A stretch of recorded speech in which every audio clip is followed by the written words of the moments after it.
Quand il y a des nouveaux mots, comme pour la COVID, là, il y a eu des nouveaux termes qui sont arrivés.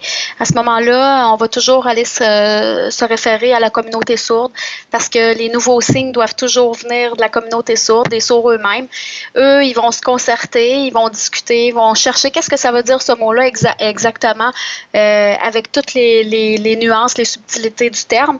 Puis, ils vont essayer de trouver un quasi-synonyme ou sinon, ils vont carrément là, inventer un nouveau signe qui va bien représenter ce que ça veut dire, là, qui est un signe qui est porteur de sens.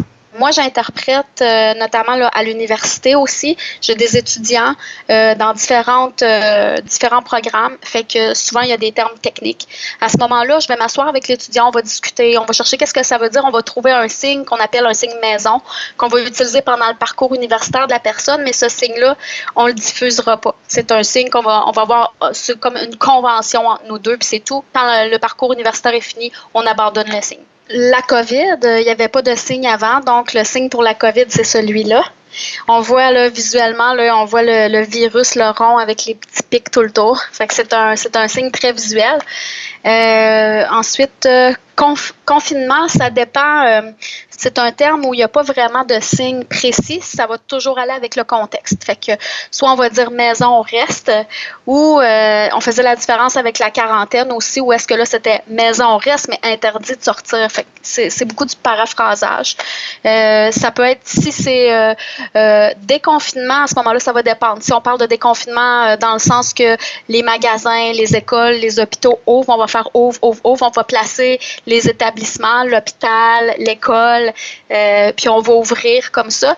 Et si on parle du déconfinement complet de tout le monde, on va faire comme la maison, là, tout le monde reste à la maison. Maintenant, ils peuvent sortir, se rassembler.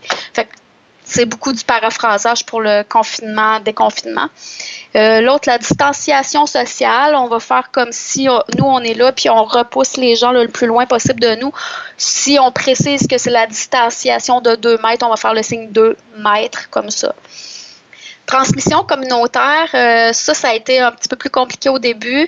Au début, on l'a beaucoup expliqué là, en même temps qu'on faisait nos signes. On disait, par exemple, personne voyage, arrive, COVID, il y a la COVID, il le transmet à la personne, mais là, c'est cette personne-là qui va le transmettre à quelqu'un d'autre. C'est la transmission communautaire. Fait que là, on était beaucoup dans l'explication, mais on faisait quand même le signe transmission et le signe communautaire comme ça pour leur dire que c'est comme ça que ça s'appelle en français. Puis les fois suivantes, là, on n'était pas obligé de tout expliquer une fois que c'est intégré. Le sens, on va faire le transmission communautaire. Les langues des signes ne sont pas les mêmes partout dans le monde. Il y a des différences pour chaque pays. Il y a même dans la francophonie, les signes sont différents. Donc, nous, c'est la LSQ, la langue des signes québécoise. En France, ça va être la LSF, la langue des signes française. Le reste du Canada qui est anglophone, c'est l'American Sign Language.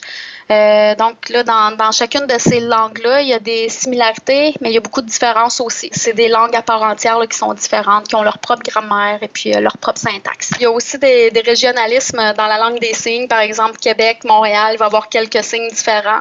Par exemple, à Québec, on va faire bénévole. À Montréal, on va faire bénévole. Fait que quand ça s'adresse à un public provincial, ben là, à ce moment-là, on va essayer de faire les 2 signes. Si on a le temps, on va faire bénévole. Ça va bien aller. On fait comme ça va bien. Puis si on veut montrer que c'est dans le futur que ça va bien aller, on va faire comme ça. Donc, ça va bien aller. Inquiétez-vous pas.